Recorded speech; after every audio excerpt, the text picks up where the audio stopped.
सबके चाहते और हमारे तेलंगाना के यंग और enthusiastic leader CM Revanth Reddy ji और हमारे पार्टी के जनरल सेक्रेटरी जो हमारे साथ काम करते हैं और हर जगह बहुत ही लगन से वो अपना दिल पर से हर काम में विश्वास रखते हैं। श्री केसी वेणुगोपाल जी और अभी आपके सामने बात किए दीपा मुंशी जी, डिप्टी सीएम विक्रम भट्टी जी, सारे मिनिस्टर्स जो मंच पर बैठे हैं और जो भी हमारे पार्टी के प्रमुख नेता हैं और बूथ लेवल एजेंट्स जो पूरे राज्य में से यहां स्टेडियम में आए हैं और दूसरे हमारे जो यूथ कांग्रेस है, महिला कांग्रेस है, सेवा दल है, किसान सेल है, एससी एसटी सेल है, लेबर सेल है, ऐसे सारे सेल कांग्रेस के ये हमारे नेता लोग यहां आए हैं और ये बहुत बड़ा मुद्दा है। 2 महीने में हम इलेक्शन को जाने वाले हैं और 2 महीने के बाद हमारा रिजल्ट आएगा और खास करके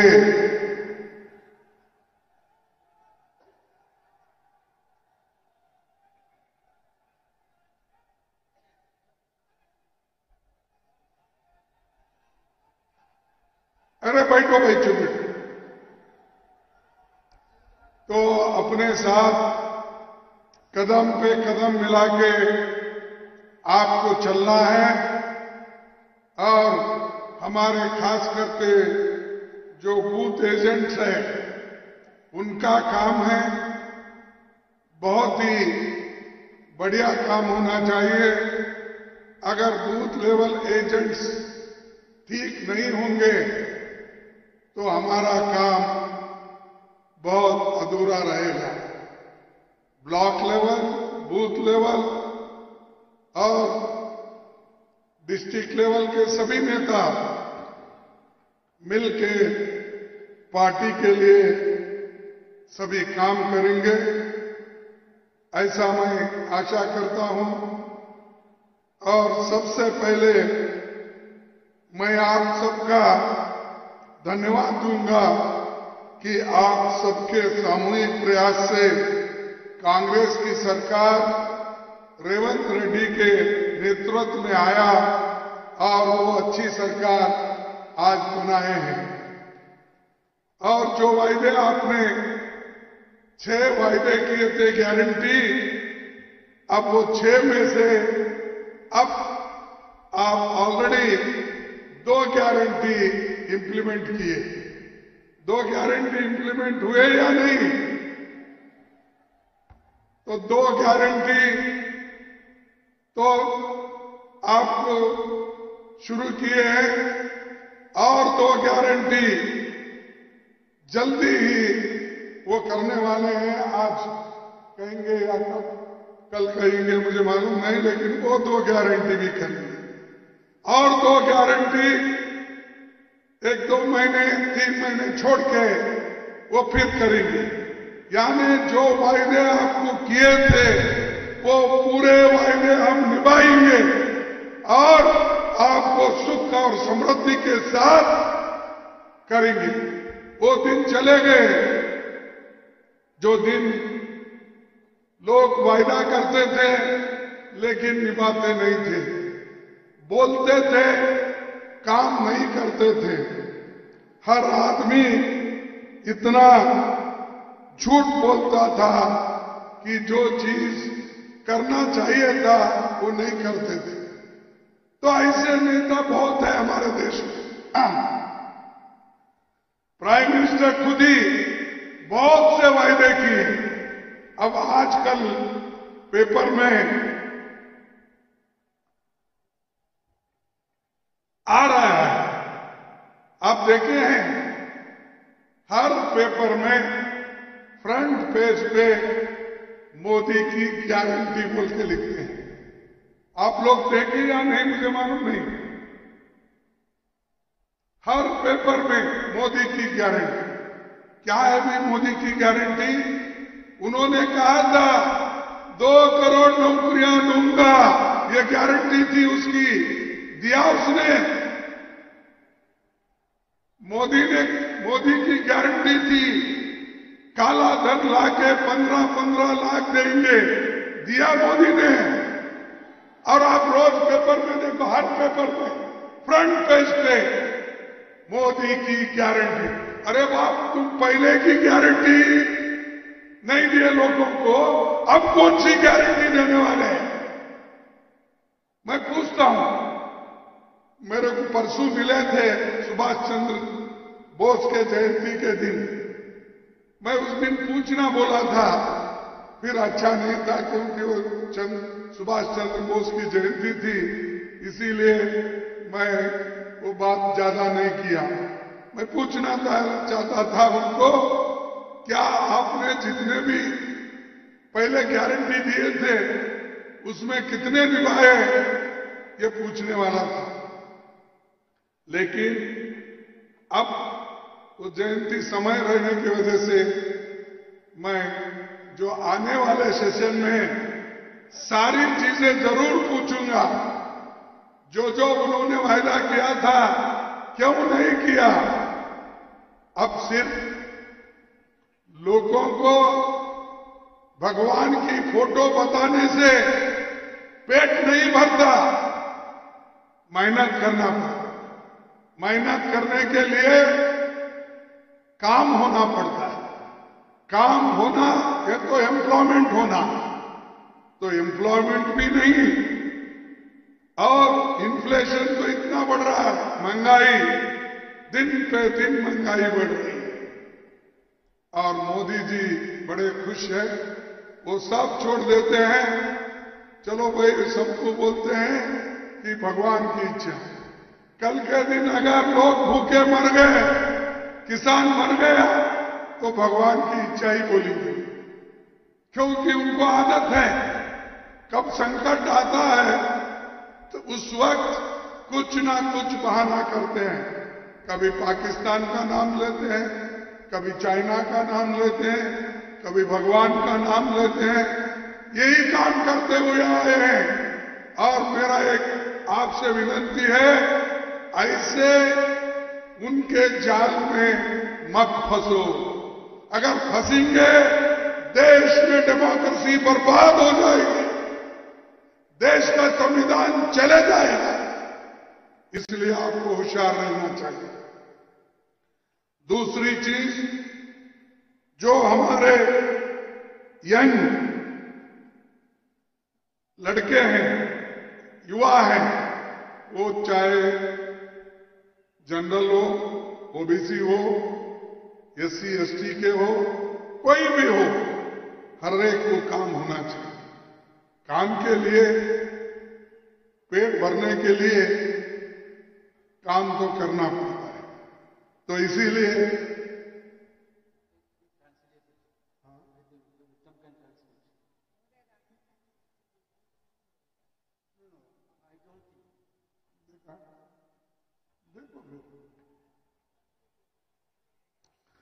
राहुल जी के नेतृत्व में 14 जनवरी से मणिपुर से शुरू हुई भारत जोड़ो न्याय यात्रा महंगाई, बेरोजगारी, जनता के पैसों की लूट जैसे मुद्दों के साथ लेकर उन्होंने सारे देश में भारत जोड़ो न्याय यात्रा कर रहे हैं।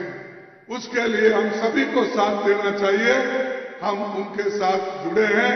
मैं खुद 2-3 जगह जाके आया हूं और वैसा ही हमारे जो वेणुगोपाल है उन्होंने भी उसमें साथ जुड़े हुए। రాహుల్ గాంధీ గారు భారత్ జోడో న్యాయ యాత్ర మణిపూర్ నుంచి మొదలుపెట్టి దిగ్విజయంగా కొనసాగిస్తున్నారు. భారతదేశంలో మంచి జరగాలని, ధరలు తగ్గాలని, సామాజిక న్యాయం ఉండాలని, అందరూ బాగుండాలని రాహుల్ గాంధీ గారు భారత్ జోడో న్యాయ యాత్ర చేస్తున్నారు. దాంట్లో నేను కేసు వేణుగోపాల్ కూడా పాల్గొన్నాం ఈ మధ్య కాలంలో. भाइयों, ये जो राहुल गांधी जी की मेहनत है ये पूरे देश के युवाओं के लिए है, महिलाओं के लिए है, गरीबों के लिए है, एससी एसटी के लिए है, कमजोर लोगों के लिए है, किसानों के लिए है। इसीलिए वो हिम्मत से आगे बढ़ रहे हैं। రాహుల్ గాంధీ గారు ధైర్యంతో, సాహసంతో చాలా కష్టపడుతున్నారు. ఈ దేశం యువకుల కోసం, మహిళల కోసం, రైతుల కోసం, దళితుల కోసం, ఆదివాసుల కోసం, అందరి కోసం రాహుల్ గాంధీ గారు ధైర్యం, సాహసంతో చాలా కష్టపడుతున్న విషయం మీరందరూ గమనించాలని చెప్పి నేను విజ్ఞప్తి చేస్తున్నాను. देखो, तेलंगाना में हमें जीत आप सबकी मेहनत से मिली, ये बताती है। और राहुल जी की मेहनत भी ये बताती है। एक उर्दू में शायर है, मैं कहूंगा, 1000 वर्ष गिरे, लाख आंधियां उठे, वो फूल खिल के रहेंगे जो खिलने वाले हैं। మీ అందరి కష్టంతో, రాహుల్ గాంధీ గారి కష్టంతో తెలంగాణ రాష్ట్రంలో కాంగ్రెస్ ప్రభుత్వం వచ్చింది. ఏం జరిగినా సరే తెలంగాణలో కాంగ్రెస్ పార్టీ మంచి భవిష్యత్తు చెప్పి నేను మనవి చేస్తాను. आप काम करेंगे तो नतीजा सामने आएगा। विधानसभा चुनाव में कांग्रेस अकेली लड़ी, एक सीट पर सीपीआई, बाकी सीट पर कांग्रेस। और आपके मेहनत की वजह से, आप और यहां के बैठे हुए लीडर्स एक होकर काम करने की वजह से ये नतीजा आज निकला है। वही नतीजा आपको पार्लियामेंट में लाना है। మీరందరి కష్టంతో, సాహసంతో, ధైర్యంతో మీరు ఈ వేదిక మీద నాయకులందరూ కూడా సమిష్టిగా పనిచేసినందుకే శాసనసభ ఎన్నికల్లో గెలిచారు. అదేవిధంగా పార్లమెంట్ ఎన్నికల్లో కూడా మీరు వేదికలను అందరూ కూడా కష్టపడి పనిచేయాలని చెప్పి మీ అందరికీ విజ్ఞప్తి చేస్తున్నాను. तेलंगाना में हमारी सरकार को अपने कामकाज से देश में एक मॉडल बनाना है।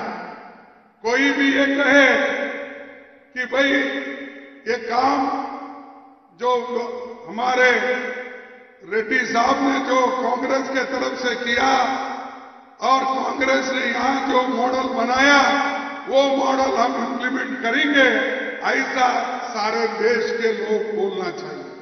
ఇక్కడ ప్రభుత్వ పనితీరు భారతదేశం మొత్తం కూడా అనుకోవాలి.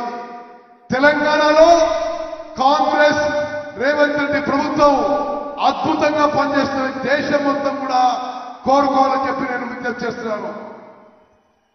और मोदी जी हमेशा जहां सरकार कमजोर होती है उसको और दबाने की कोशिश करते हैं।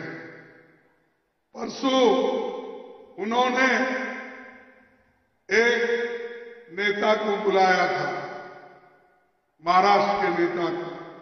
मैं नाम नहीं बोलना चाहता हूं, लेकिन मैं उनके जो नेता लोग बुला के उनको पूछे, क्या पूछे, महाराष्ट्र में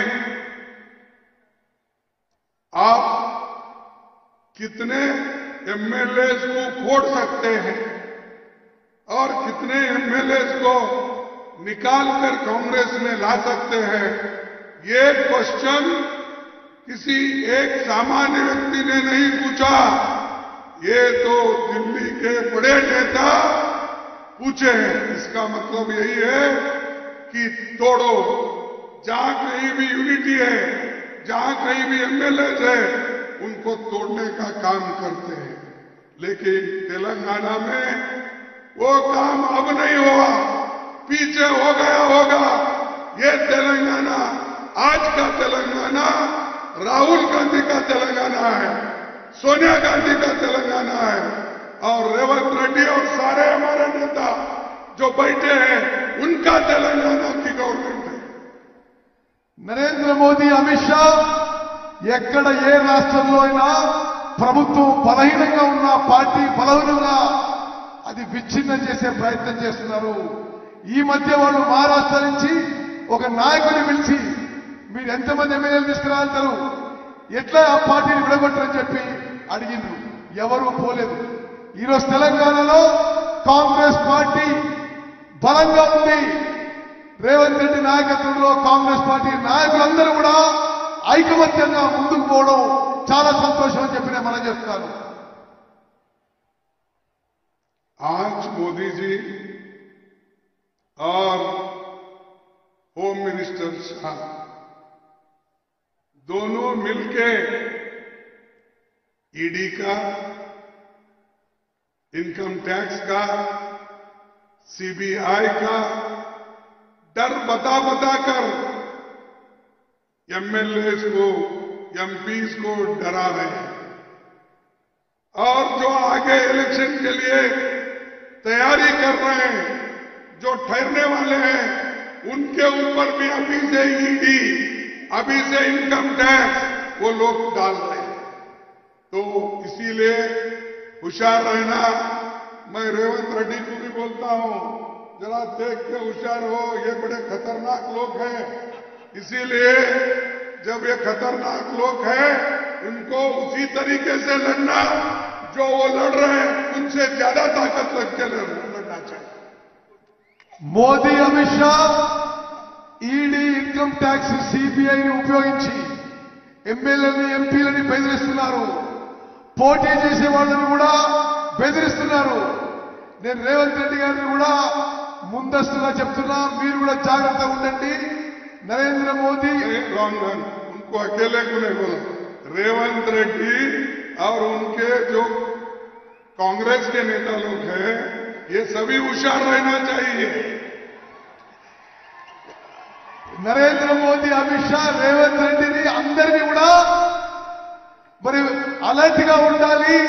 ఈడీ, సిబిఐ, ఐటీ ద్వారా మిమ్మల్ని ఇబ్బంది పెట్టే పరిస్థితి ఉందని చెప్పి నేను మనం చేస్తున్నాను. जब जब तुम्हारी ताकत बढ़ती है, तब तब वो तुमको कमजोर करने के लिए खेल खेलते हैं। लेकिन तेलंगाना के लोग डरने वाले नहीं हैं। तेलंगाना के लोग हमेशा लड़ते रहे।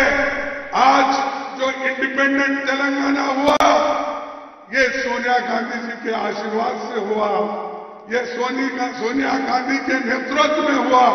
हम सबको याद रखना चाहिए, अगर कोई गैर समझता है, गद्दारी करता है, तो वो ठीक नहीं है।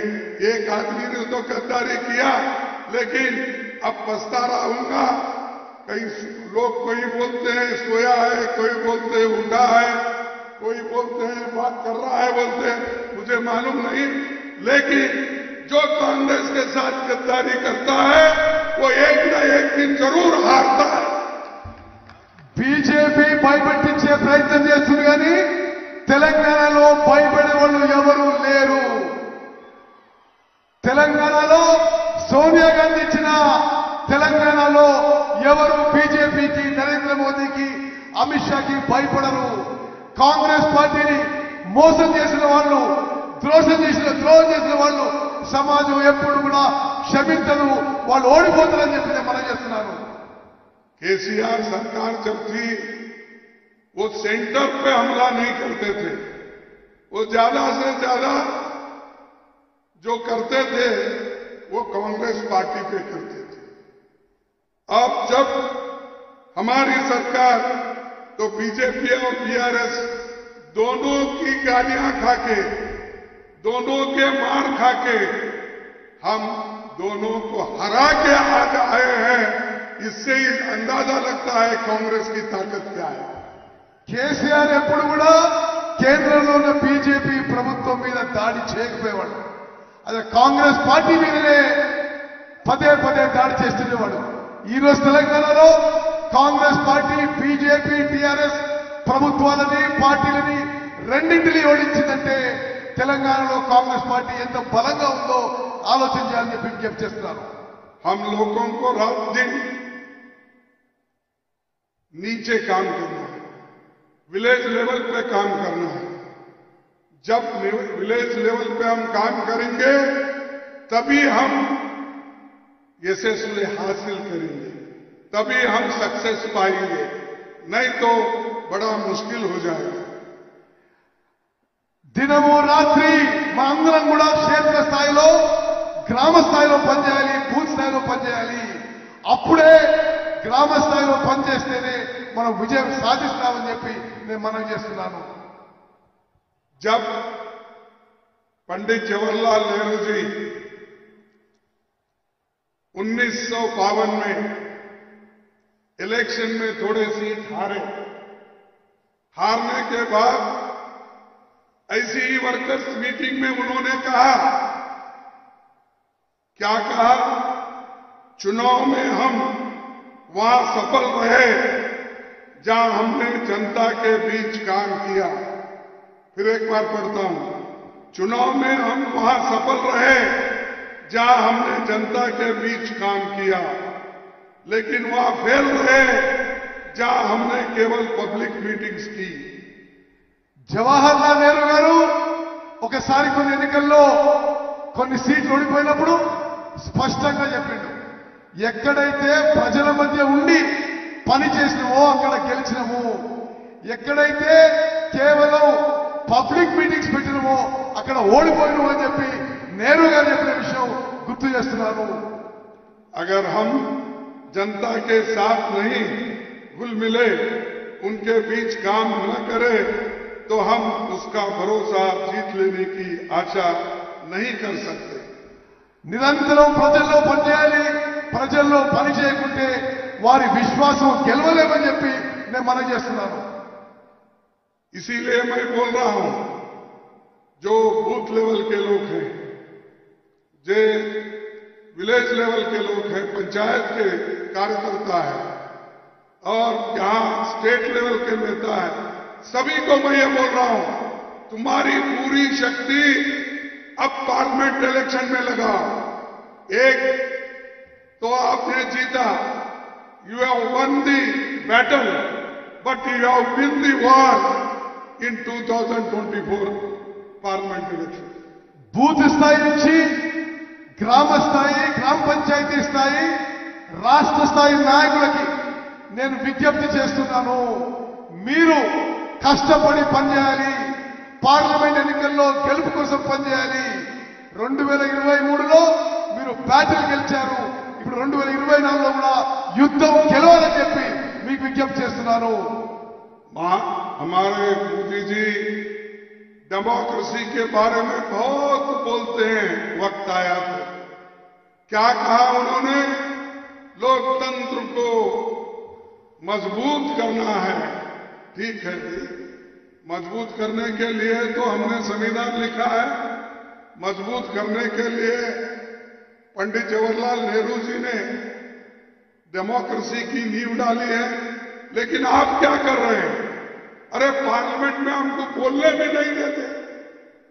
जो अपोजिशन के लोग हैं, जो कोई मुद्दा उठाते हैं, गरीबों की मुद्दा उठाते हैं, युवाओं की मुद्दा उठाते हैं, जो अन्याय अत्याचार हो रहे हैं उसका मुद्दा उठाते हैं, तो उस एमपी लोगों को बाहर डालते हैं। 146 एमपीज को उन्होंने सस्पेंड करके हाउस के बाहर डाला। ये है मोदी की डेमोक्रेसी। నరేంద్ర మోదీ గారు ప్రజాస్వామ్యాన్ని బలపరుస్తుండగా అని అంటాడు కానీ ప్రజాస్వామ్యాన్ని బలహీనపరుస్తున్నాడు.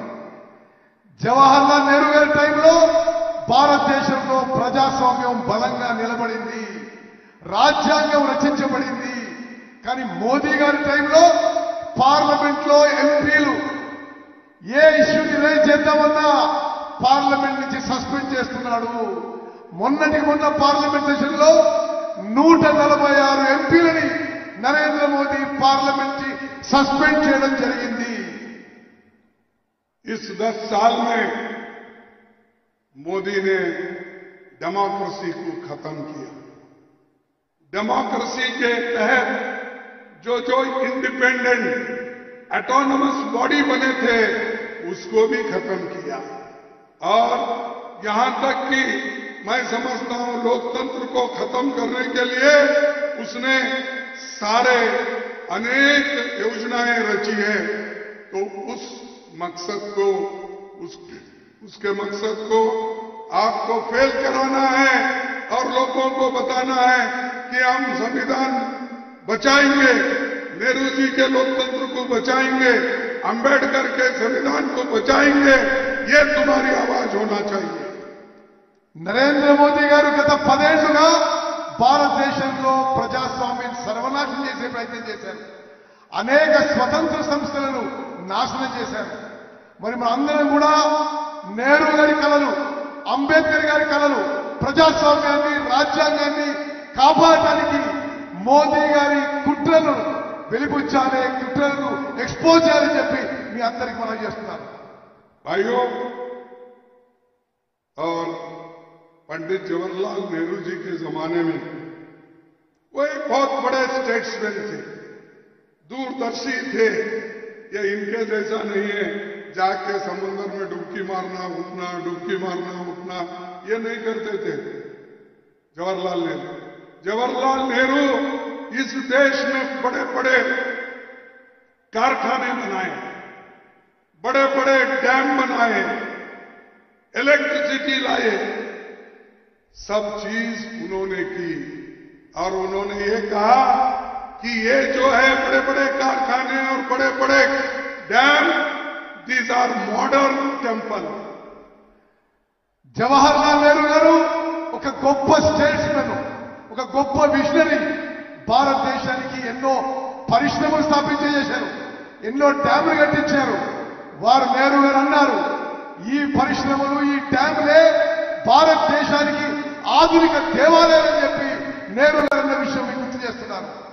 और उन्होंने आगे कहा, आजादी के बाद हमने जो तीर्थ यात्रा शुरू की थी, आजादी के बाद हमने जो तीर्थ यात्रा शुरू की थी उसका मकसद था कि स्वतंत्र भारत में जो बच्चा पैदा हो वो हमेशा स्वतंत्र रहे और अपना सिर ऊंचा रखकर प्रगति और समृद्धि की दिशा में बढ़ने का पूरा काम करे। ये पंडित जवाहरलाल नेहरू जी 1958 में बोले, हमारी तीर्थ यात्रा क्या है? या आगे के बच्चों को मार्गदर्शन करना और भारत को उसका आजादी सुरक्षित रखना, ये हमारी तीर्थ यात्रा है। मोदी जी की तीर्थ यात्रा क्या है? अब देखिए, गरीबों के तरफ कभी देखता नहीं, सबको दूर से दर्शन, सेलेक्टिवली। बाप बेचारा परसों बहुत कोशिश करके अपनी, ये क्या करते हैं आप बोलते हैं टीवी में, बहुत प्रचार, रोज पेपर में वही, सब जगह वही था, लेकिन अपने मिनिस्टर को आने नहीं दिया, बड़े नेताओं को आने नहीं दिया।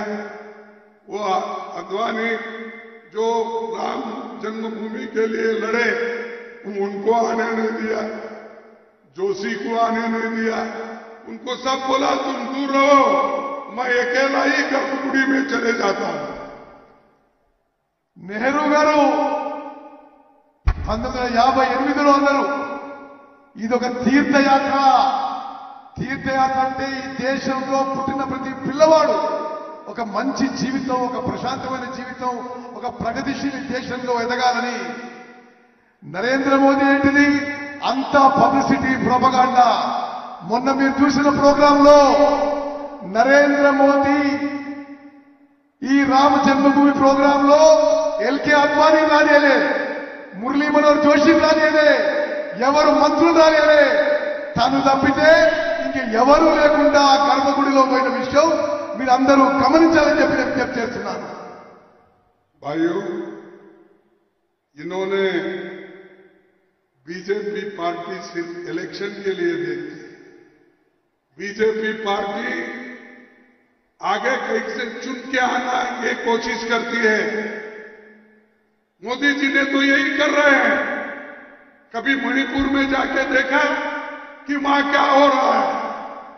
हजारों लोग मर रहे हैं, भूखे हैं, उनके घर बर्बाद हो गए, लेकिन मोदी जी वहां पर नहीं गए। क्यों नहीं गए?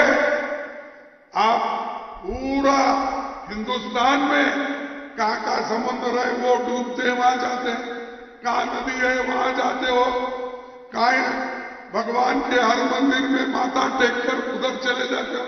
अरे तुम्हारे को जो इलेक्शन में लोग जो चुनाव में जिताए वो इसलिए जिताए कि वो भूखे हैं उनको रोटी दो, जो काम नहीं है काम दो, जो बच्चे पढ़ने के लिए उनके पास कोई साधन नहीं वो साधन दो। अरे भाई इसके लिए तुमको चुन के लाए, ये तो हमारी आस्था है। भगवान हर एक के घर में, हर एक कितना छोटा भी अगर घर है तो देवल में तो भगवान रखते हैं, पूजा करते हैं, और तुम वो पूजा कर रहे सो भी बताते। देश का इतना पैसा बर्बाद हुआ मोदी के पब्लिसिटी में, वो उसका पैसा नहीं हमारे मेहनत का पैसा है। क्या उन्होंने लाया? नहीं। क्या फिर भी बोलते हैं चल लोग, मेरे को ताजुब होता है। अरे बहुत कुछ किया, क्या किया बताइए आप। जो आदमी खुद अपने लोगों को नहीं संभाल सकता, गुजरात को ठीक नहीं रख सकता, गुजरात के बच्चों को ठीक नहीं रखता, वो क्या पूरे हिंदुस्तान के लोगों को ठीक रखेगा? वो तो बर्बाद कर रहा है। నరేంద్ర మోదీ బీజేపీ ఎప్పుడు కూడా ఎన్నికలు కలిసే కుట్రలే చేస్తూ ఉంటాయి.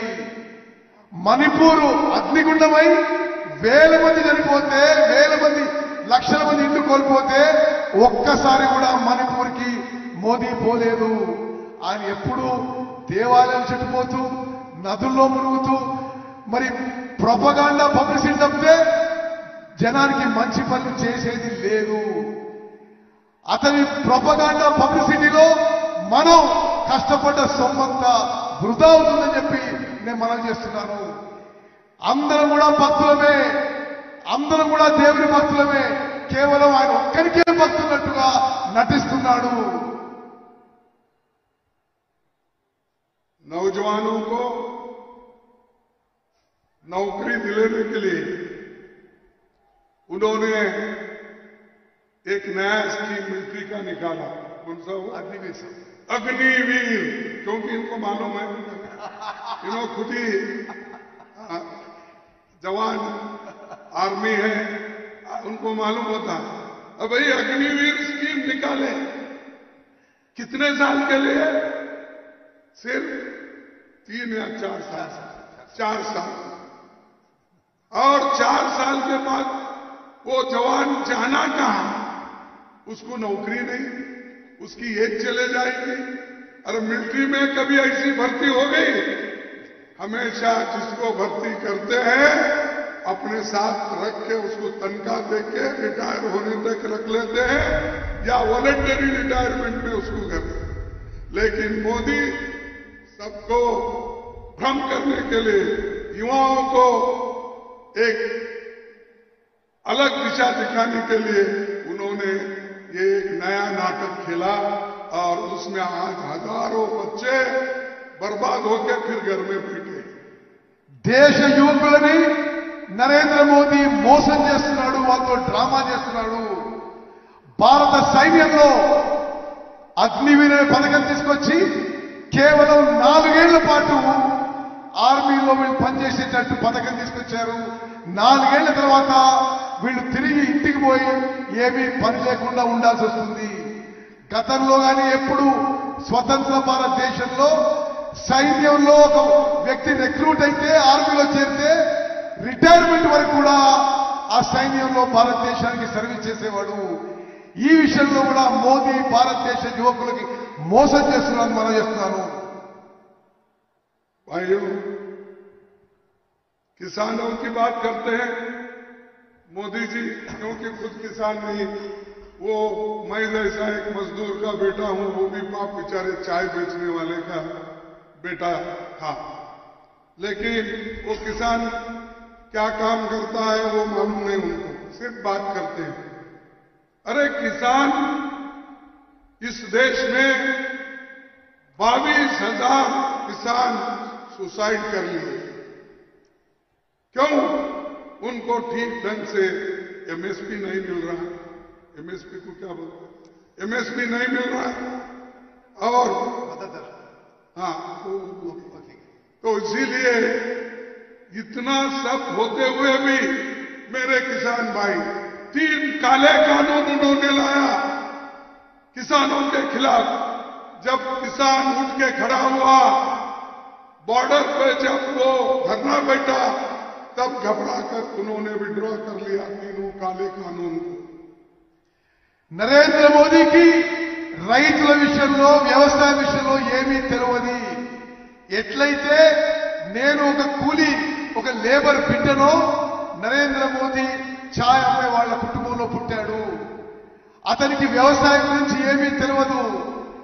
ఎంఎస్పీ ఇవ్వనందున దేశంలో వేలాది మంది రైతులు ఆత్మహత్య చేసుకున్నారు. వేల సంఖ్యలో, లక్షల సంఖ్యలో రైతులు ఢిల్లీ బోర్డర్లో ధర్నా చేస్తే భయపడిపోయి రైతు వ్యతిరేక చట్టాలని వెనక్కి తీసుకుంది నరేంద్ర మోదీ.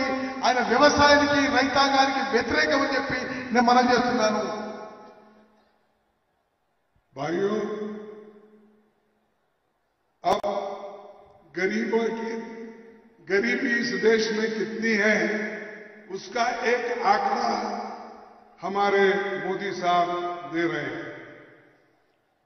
अरे 50 से ज्यादा % लोग अभी भी गरीब है और गरीब गरीब बनते जा रहा है, अमीर अमीर बनते जा रहा है, फिर भी मोदी को उसके बारे में चिंता नहीं है। वो चाहते हैं चलो देश में गरीबी ऐसी होती है, चलने दो।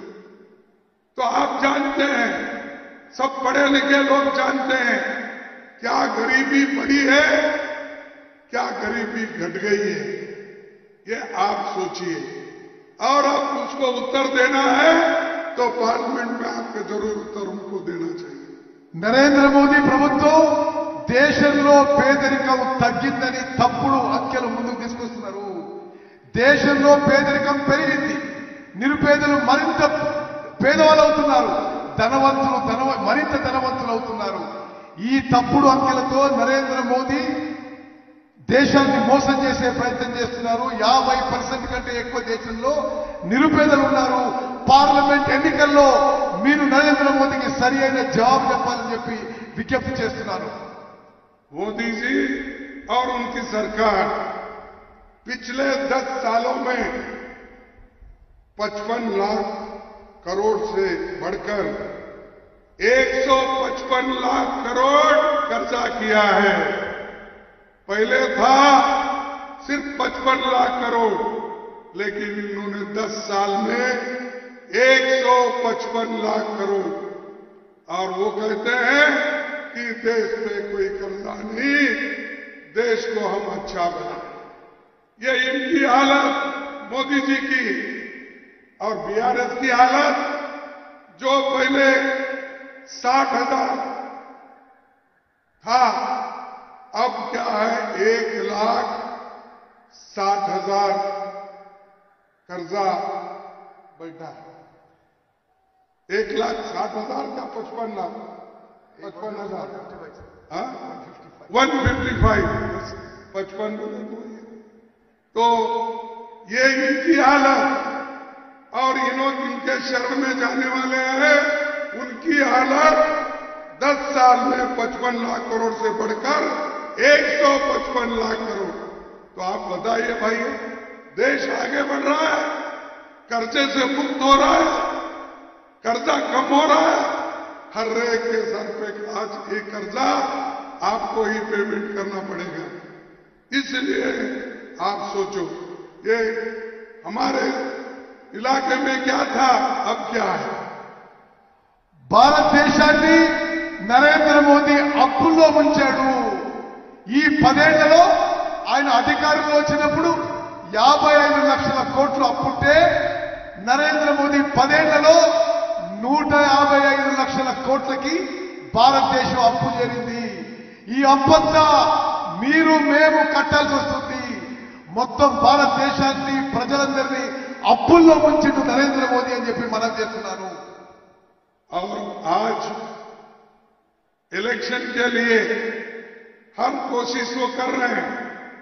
सबसे पहले उन्होंने इलेक्शन प्रचार शुरू किया मेरे कॉन्स्टिट्यूंसी से। उनकी जो फ्लाइट उतरी परसों, एक 8 दिन पहले, वो गुलबर्गा में उतरी। और क्यों उतरी, मैंने पूछा किसी वहां के अफसरों से।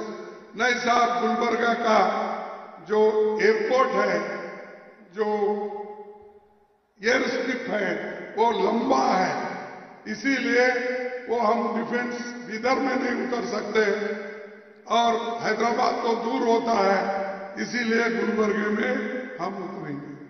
तो गुलबर्गे में वो उतरे, क्या करें, 350 कार्यकर्ता का एक टेंट लगा के एयरपोर्ट पे मीटिंग करें।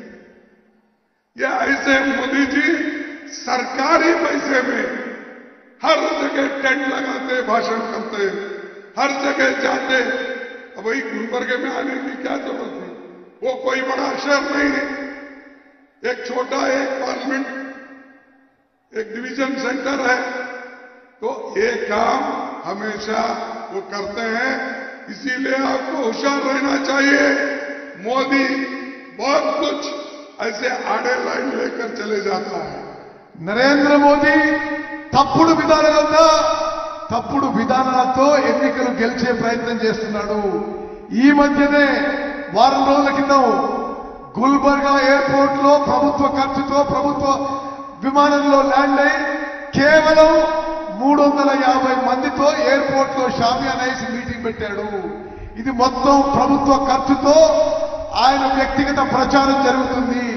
మనందరం కూడా నరేంద్ర మోదీ ప్రచారంపై అప్రమత్తంగా ఉండాలని చెప్పి విజ్ఞప్తి చేస్తున్నాను.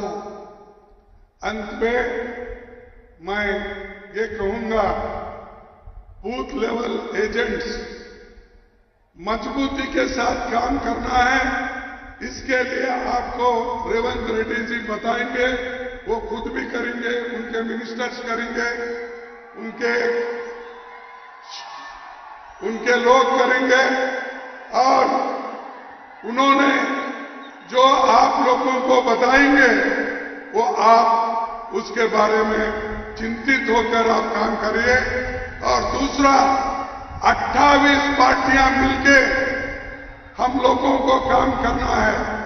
28 पार्टी एकजुट होके बीजेपी के खिलाफ हम लड़ रहे हैं, सभी लोग एक हो गए हैं। इस बार मोदी जी को हम लेसन सिखाएंगे, बीजेपी हटेगी और इंडिया पार्टी आएगी। బూత్ లెవెల్ ఏజెంట్స్ మీ అందరికీ విజ్ఞప్తి చేస్తున్నా, కష్టపడి పనిచేయండి, పార్లమెంట్ ఎన్నికల్లో గెలిపియాలి. రేవంత్ రెడ్డి గారు వారి మంత్రులందరూ కూడా మీకు సూచనలు ఇస్తారు. అందరూ కష్టపడి పార్లమెంట్ ఎన్నికల్లో గెలిపియాలి. ఇప్పుడు 28 పార్టీలతో ఇండియా అలయన్స్ ఏర్పాటు చేసిన బీజేపీని ఓడించి కేంద్రంలో ఇండియా అలయన్స్ అధికారంలోకి వస్తామని చెప్పి నేను మనవి చేస్తున్నాను. आखिरी में मैं एक स्लोगन देता हूं, आप उसी ढंग से आवाज उठाइए। जय हिंद, जय हिंद। अरे क्या भाई, तुम नए नए जोश में सरकार हमारी आई है, क्या जोश कम हो गया क्या? जय हिंद, जय हिंद, जय कांग्रेस, जय कांग्रेस, जय कांग्रेस। आप सबको धन्यवाद, थैंक यू। आप सबका मैं फिर एक बार अभिनंदन करता हूं।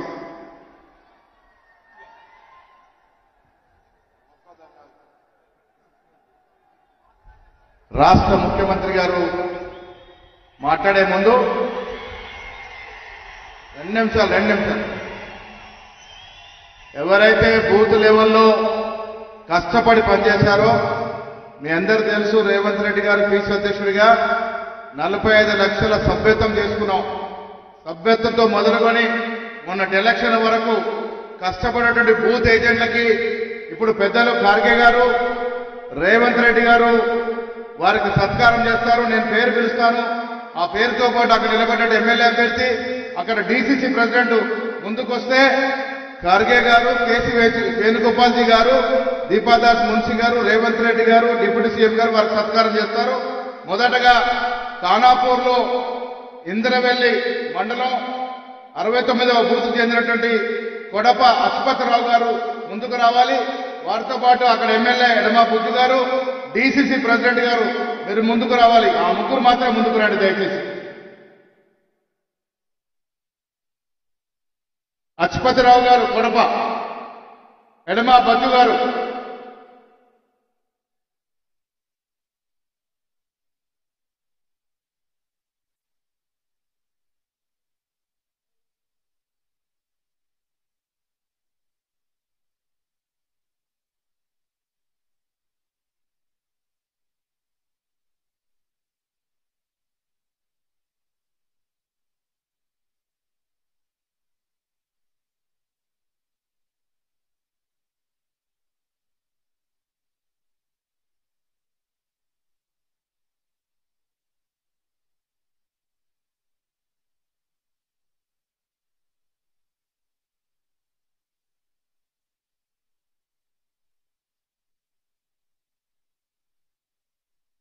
ఖమ్మం పార్లమెంట్లో మధిర నియోజకవర్గం వంగూరు రమేష్ గారు, వారితో పాటు మధిర ఎమ్మెల్యే డిప్యూటీ ముఖ్యమంత్రి గారు, అక్కడ డీసీసీ ప్రెసిడెంట్ గారు ముందుకు రావాల్సిందిగా కోరుతా ఉన్నాం.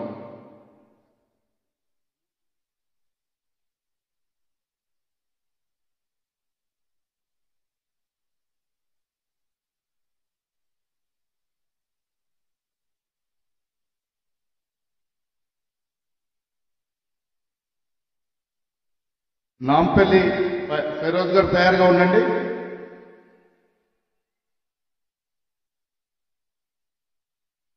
నాంపల్లి తర్వాత రామగుండం,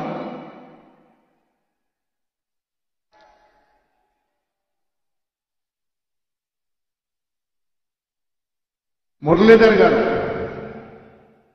గారు వారితో పాటు డీసీసీ ప్రెసిడెంట్, అక్కడ నిలబడి ఓడిపోయాడు ఫెరోజ్ గారు, కానీ చాలా తక్కువ ఓటుతో ఓడిపోయారు. ఈ మురళీధర్ గారు చాలా కష్టపడి ఈ 33వ బూత్ లో 60వ బూత్ లో అత్యధిక ఓట్లు తీసుకొచ్చినాడు. వారికి సత్కారం చేయాల్సిందిగా ఖర్గే గారిని, ముఖ్యమంత్రి గారిని కోరుతా ఉన్నాను.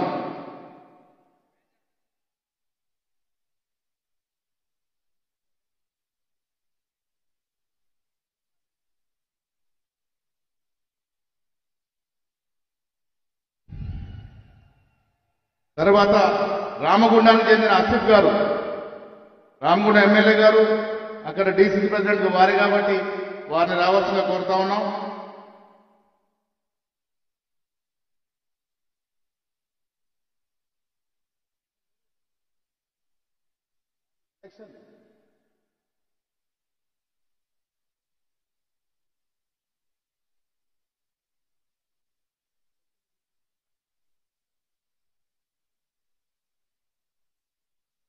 అదేవిధంగా డీసీసీ అధ్యక్షుడు సురేఖ గారు మెంబర్షిప్ లో ఆనాడు ఐఏఎస్ మెంబర్షిప్ చేసినారు పెద్దపల్లి నియోజకవర్గం. వారిని అక్కడ డీసీ ప్రెసిడెంట్ వారిని కూడా రావాల్సిందిగా కోరుతాం.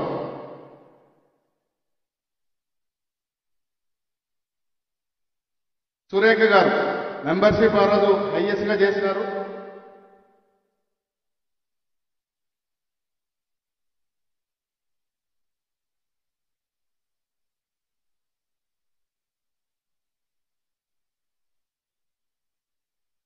రేవంత్ రెడ్డి గారి ఉద్దేశం ఏంటంటే ఎవరైతే కష్టపడి పనిచేసి మొన్న ఎలక్షన్లో గెలుపు కృషి చేసినారో వాళ్ళని మనం నెత్తిన పెట్టుకొని ఊరేగాలి, మనం అత్తుకొని ఊరేగాలి ఉద్దేశంతో ఈ విధంగా చేసినారు. ఈ కార్యక్రమం ఉద్దేశం బూత్ లెవెల్లో మీరు పునాదులు, మీరే స్తంభాలు, మీ స్తంభాలు గట్టిగా ఉంటేనే కాంగ్రెస్ పార్టీగా గట్టిగా ఉంటుందని నమ్మే వ్యక్తులు మొదటి వారు ఖర్గే గారు, ఆ తర్వాత పిసిసి అధ్యక్షుల వారు గట్టి గారు, మేమందరం కూడా. అందుకే మీ అందరినీ వాళ్ళు తెలుసుకొని రేపు రాబోయే పార్లమెంట్ ఎన్నికల కొరకు దశ దిశ నిర్దేశిత కార్యక్రమం చేస్తున్నారు. బూత్ లెవెల్లో ఎవరైతే కష్టపడి పనిచేస్తారో రేపు వచ్చే రోజుల్లో మీ అందరూ కూడా సంపూర్ణమైన సహకారం ప్రభుత్వ తరఫున, పిసిసి అధ్యక్షుల వారి తరఫున, ముఖ్యమంత్రి గారి తరఫున ఉంటుందని చెప్పడానికి ఈ కొద్ది మందికి మేము సత్కారం చేశాం. ఇప్పుడు నేను రాష్ట్ర ముఖ్యమంత్రి వర్యులు రేవంత్ రెడ్డి గారిని ప్రసంగించాల్సిందిగా కోరుతా ఉన్నాను.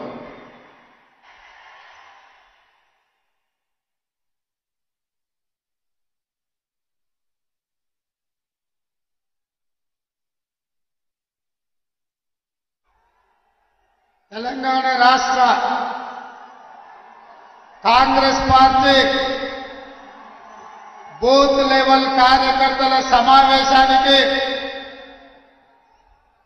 అధ్యక్షత వహించిన శ్రీ మహేష్ గౌడ్ గారు, ఈ కార్యక్రమానికి ముఖ్య అతిథులుగా విచ్చేసిన అఖిల భారత కాంగ్రెస్ పార్టీ అధ్యక్షులు, మన పక్కనే మన పాత హైదరాబాద్ ఉమ్మడి రాష్ట్ర ముద్దుబిడ్డ,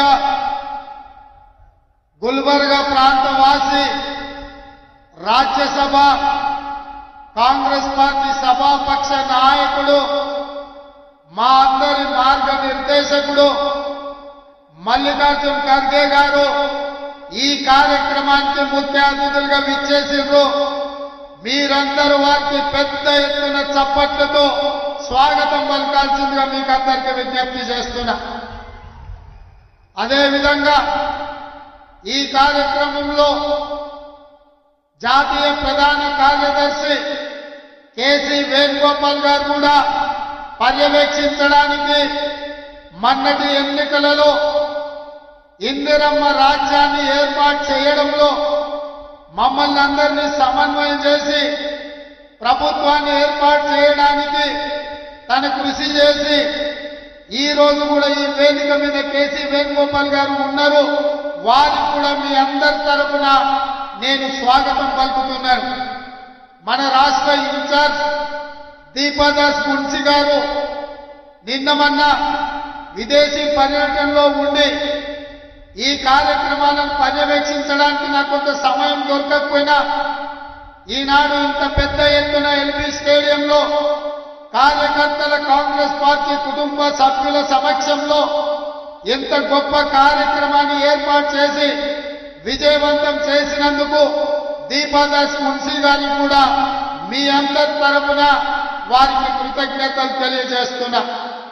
అదేవిధంగా కాంగ్రెస్ పార్టీ కార్యనిర్వాహక అధ్యక్షులు, ఉపాధ్యక్షులు, జాతీయ కార్యదర్శులు, సిడబ్ల్యూసి సభ్యులు, రాష్ట్ర మంత్రివర్గ మిత్రులు, శాసన సభ్యులు, జిల్లా పార్టీ అధ్యక్షులు, మండల పార్టీ అధ్యక్షులు, గ్రామ కమిటీ అధ్యక్షులు, ప్రాణ సమానులైన బూత్ స్థాయిలో మొన్నటి ఎన్నికల్లో గెలిపించిన కాంగ్రెస్ పార్టీ సైనికులైన మీకందరికీ మనస్ఫూర్తిగా ధన్యవాదాలు, కృతజ్ఞతలు తెలుపుతున్న మిత్రులారా, ఇవాళ పెద్దలు మల్లికార్జున్ ఖర్గే గారు రేవంత్ రెడ్డి తెలంగాణ ముఖ్యమంత్రి అని ఈ వేదిక మీద పిలిచినప్పుడు ఈ కష్టం, ఈ శ్రమ, ఈ పదవి, ఈ హోదా మీ రక్తాన్ని చెమటగా మార్చి మీరు కఠోరమైన దీక్ష చేసి వీరోచితమైన పోరాటం చేయడం వల్లనే ఈ తెలంగాణ గడ్డ మీద కాంగ్రెస్ పార్టీ జెండా ఎగరేయడం వల్లనే మీరేమంటే ఈ రోజు ఇక్కడ నిలబడి తెలంగాణ రాష్ట్ర ముఖ్యమంత్రిగా ఈ రోజు గౌరవించబడుతున్నాడంటే మీ అందరి అభిమానం మీరు గుండెల్లో పెట్టి చూసుకొని మీ భుజాల మీద మోసింది కాబట్టి ఈ రోజు ఇంత గొప్ప గౌరవం దక్కింది. మిత్రులారా, ఇవాళ మీకు ఒక మాట గుర్తు చేయదలుచుకున్నా. మన నాయకుడు శ్రీ రాహుల్ గాంధీ గారు కన్యాకుమారి నుంచి కశ్మీర్ వరకు మండు టెండల్లో మంచు కొండల్లో 150 రోజులు 4000 కిలోమీటర్లు అలు పెరగకుండా ఎంత కష్టం వచ్చినా, తుఫాను వచ్చినా, ఎవరు అడ్డం వచ్చినా ఆగకుండా కన్యాకుమారిలో మొదలుపెట్టిన పాదయాత్ర కశ్మీర్ వరకు కొనసాగించి ప్రపంచం దృష్టిని ఆకర్షించిండు. వారు పాదయాత్ర మొదలుపెట్టిన తర్వాత మొదటి విజయం కర్ణాటకలో కాంగ్రెస్ పార్టీ జెండా ఎగరేసినాం. రెండవ విజయం హిమాచల్ ప్రదేశ్ లో కాంగ్రెస్ పార్టీ జెండా ఎగరేసినాం. మూడవ విజయం తెలంగాణ రాష్ట్రంలో ఈ గడ్డ మీద వారు పాదయాత్ర చేసిన సందర్భంగా మీరందరూ కష్టపడి విజయవంతం చేస్తే రాహుల్ గాంధీ గారి భారత్ జోడో యాత్ర ఈ రోజు తెలంగాణ రాష్ట్రంలో కాంగ్రెస్ పార్టీ ప్రభుత్వాన్ని ఏర్పాటు చేసింది. మిత్రులారా, ఇవాళ నేను మిమ్మల్ని అడుగుతున్నా, వాళ్ళ తాతలు ముత్తాతలు వజ్రాల వ్యాపారం చేసింది. వజ్ర వైదూర్యాలతో వేలాది కోట్ల రూపాయలతో ప్రపంచంలోని ఆగర్భ శ్రీమంతులుగా ఉన్న మోతీలాల్ నెహ్రూ, పండిత్ జవహర్లాల్ నెహ్రూ గారు ఈ దేశ ప్రజల కోసం స్వేచ్ఛనివ్వాలి, ఈ దేశ ప్రజలు స్వతంత్రాన్ని అనుభవించాలి, ఈ దేశ ప్రజలు తెల్లదొరల బానిసత్వం నుంచి విముక్తి కలిగి ఈ దేశంలో రాజులై వెలగాలి అని వాళ్ళ ఆస్తులను పణంగా పెట్టిండ్రు. సంవత్సరాల కొద్ది జైల్లో మగ్గిండ్రు. ఆ కాంగ్రెస్ పార్టీకి నాయకత్వం వహించి భారతదేశానికి స్వతంత్రాన్ని ఇప్పించి ఈ దేశంలోనే త్యాగం అంటే వాళ్ళ కుటుంబం అని నిరూపించింది. వచ్చిన స్వతంత్ర దేశానికి మొట్టమొదటి ప్రధానమంత్రిగా ప్రపంచానికే ఒక సుపరిపాలన అందించి ప్రపంచ దేశాలతో పోటు పడే దేశంగా భారతదేశాన్ని పండిత్ జవహర్లాల్ నెహ్రూ గారు తీర్చిదిద్దారు. వారి వారసత్వంతో వచ్చిన శ్రీమతి ఇందిరాగాంధీ గారు ఈ దేశ సమగ్రత కోసం, సమైక్యత కోసం, ఈ దేశాన్ని కాపాడడానికి తన చివరి రక్త పొట్టు వరకు ఈ దేశం కోసం దారపోసి తుపాకీ తూటాలకు బలై నేల కొట్టిండ్రు తప్ప దేశ సమగ్రతను కాపాడడంలో ఒక్క అడుగు కూడా వెనక్కేయలే. ఇందిరమ్మ వారసత్వాన్ని పులికి పుచ్చుకున్న రాజీవ్ గాంధీ గారు, విదేశాలలో పైలట్ గా ఉన్న రాజీవ్ గాంధీ గారు, ఇందిరాగాంధీ గారు చనిపోతే అదరలేదు, బెదరలేదు, భయపడలేదు. ఈ దేశానికి నాయకత్వం వహించడానికి వారు వచ్చి ప్రధానమంత్రిగా ఈ దేశాన్ని ముందుకు నడిపించిండు. ఈ దేశంలో యువకులకు కంప్యూటర్ని పరిచయం చేసిండు. ఈ దేశంలో యువకులకు 21 సంవత్సరాలకు ఓటు ఉంటే 18 సంవత్సరాలకే ఓటు హక్కును ఇప్పించి ఇవాళ 18 ఏళ్ల పిల్లలు ఓటేస్తుండ్రు. ఈ దేశంలో ముఖ్యమంత్రులను, ప్రధానమంత్రులను ఎన్నుకుంటుండ్రు అంటే అది రాజీవ్ గాంధీ గారి గొప్పతనం, వారి త్యాగం ఉన్నది. మరి వారి బిడ్డ వారు ఈ దేశం కోసం ఏ త్యాగానికైనా సిద్ధమైంది. రాజీవ్ గాంధీ గారు మరణిస్తే, వీర మరణం పొందితే, తమిళనాడులో శ్రీపెరంబదూరులో నేల కొరికితే శ్రీమతి సోనియా గాంధీ గారు భయపడలే. ఇద్దరి పిల్లల్ని సంకలో పెట్టుకొని 100 కోట్లు ఆనాడు ఉన్న జనాభాను ఈ దేశం అనాథ కాకూడదు, ఈ దేశం బలమైన నాయకత్వం ఉండాలి, నా దుఃఖం దిగమిందుకుంటాను, ఈ దేశ ప్రజల కోసం త్యాగం చేస్తానని శ్రీమతి సోనియా గాంధీ గారు ముందుకొచ్చి కాంగ్రెస్ పార్టీకి, ఈ దేశానికి నాయకత్వం వహించి తిరిగి మళ్ళీ కాంగ్రెస్ పార్టీ అధికారంలోకి తీసుకొచ్చింది. ఆ విధంగా సంక్షోభంలో ఉన్న ఈ దేశానికి బలమైన నాయకత్వాన్ని అందించి ప్రధానమంత్రి, రాష్ట్రపతి పదవులకు త్యాగం చేసి ఈ దేశాన్ని మళ్ళీ శత్రు దుర్భేద్యమైన దేశంగా శ్రీమతి సోనియా గాంధీ గారు తీర్చిదిద్దారు. వారి స్ఫూర్తితోనే 2004లో రాహుల్ గాంధీ గారు ఎంపీ అయ్యారు. నేను అడుగుతున్న మిత్రులారా, చాలా మంది మొదటిసారి ఎమ్మెల్యేలు అయిన వెంబడే 6 నెలలు తిరగకుందే నన్ను ఎవరు మంత్రి చేస్తలేరు, నన్ను ఎందుకు ముఖ్యమంత్రి చేస్తలేరు అని అడిగే రోజులు.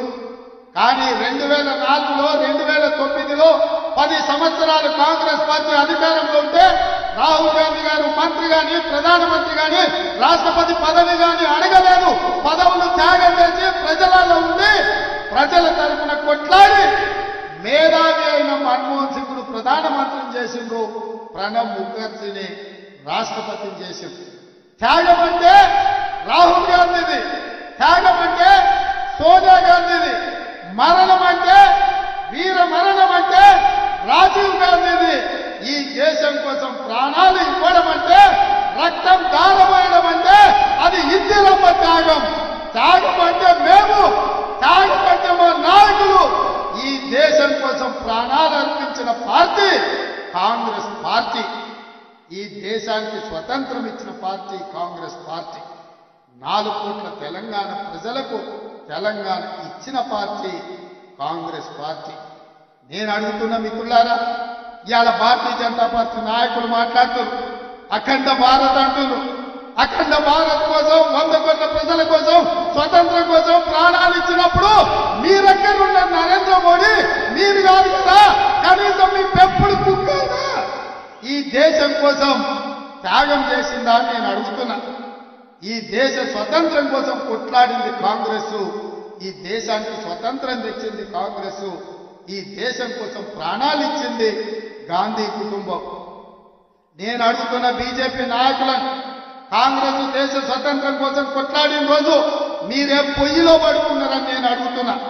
ఇవాళ ఈ దేశ సమగ్రతను కాపాడడం కోసం ముస్కర్ల తుపాకీ కూటాలకు బలైపోయి మానవ బాంబుల పేల్చులో వీరు మరణం పొందినప్పుడు మీరంతా ఎక్కడున్నారు? మీ నాయకులు ఎవరైనా ఈ దేశం కోసం ప్రాణాలు ఇచ్చిందా అని బీజేపీ నాయకులను నేను అడుగుతున్నా. అట్లాంటి బీజేపీ ఇవాళ గాంధీ కుటుంబం మీద ఆరోపణలు చేస్తున్నారు. సోనియా గాంధీ గారికి, రాహుల్ గాంధీ గారికి ఈడీ నోటీసులు, ఇన్కమ్ ట్యాక్స్ నోటీసులు, సిబిఐ కేసులు పెడుతున్నారు. నేను అడుగుతున్నా సోదరులారా, ఈ దేశంలో 3 తరాలు ప్రధానమంత్రిగా చేసిన జవహర్లాల్ నెహ్రూ, ఇందిరాగాంధీ, రాజీవ్ గాంధీ ఈ దేశ ప్రధానమంత్రిగా చేస్తే ఇవాళ ఉండడానికి సొంత ఇల్లు లేని కుటుంబం ఏదైతే ఉందో అది గాంధీ కుటుంబం. వాళ్ళక అవినీతి మరకలు అంటించే ప్రయత్నం అని నేను అడుగుతున్నా. ఉండడానికి ఇల్లు లేని వాళ్లకు సొమ్ము సంపాదించుకోవాలన్న ఆలోచన ఎందుకుంటుంది? దేశం కోసం ప్రాణాలు ఇచ్చిన గాంధీ కుటుంబాన్ని ఇవాళ మోడీ ప్రభుత్వం అక్రమ కేసులు పెడుతుంటే నేను అడుగుతున్న ఈ దేశ పౌరులను, నేను అడుగుతున్న మా మిత్రులను, తెలంగాణ బిడ్డల్ని, మన తెలంగాణ రాష్ట్రం ఇచ్చిన గాంధీ కుటుంబాన్ని మోడీ అవమానిస్తుంటే ఆ మోడీ పార్టీని ఈ తెలంగాణ గడ్డ మీద గెలవనిద్దామా, పొందబెట్టమా? మీరు ఇవాళ ఆలోచన చెయ్యండి మిత్రులారా. ఇవాళ మన యుద్ధం దేశంలో మోడీతోనైతే సందర్భ సడమియలాక బిల్లా రంగాలు ఇవాళ ఊరూరు తిరుగుతున్నారు. 10 ఏళ్ళు మేము అధికారంలో ఉన్నాం, మిమ్మల్ని దోచుకున్నాం, మిమ్మల్ని అవమానించినాం, మమ్మల్ని మన్నించండి అని నేను చెప్పదలుచుకున్నా. 100 ఎలుకలు తిన్న పిల్లంట తీర్థయాత్రలు పోయిందంట, అయ్యా నా తప్పైంది మన్నించండి అని. ఇవాళ బిల్లా రంగాలు చార్లే శోభరాజు ఇంట్లో వండుకుంటే ఉత్తగా వండుకోలే బీఆర్ఎస్.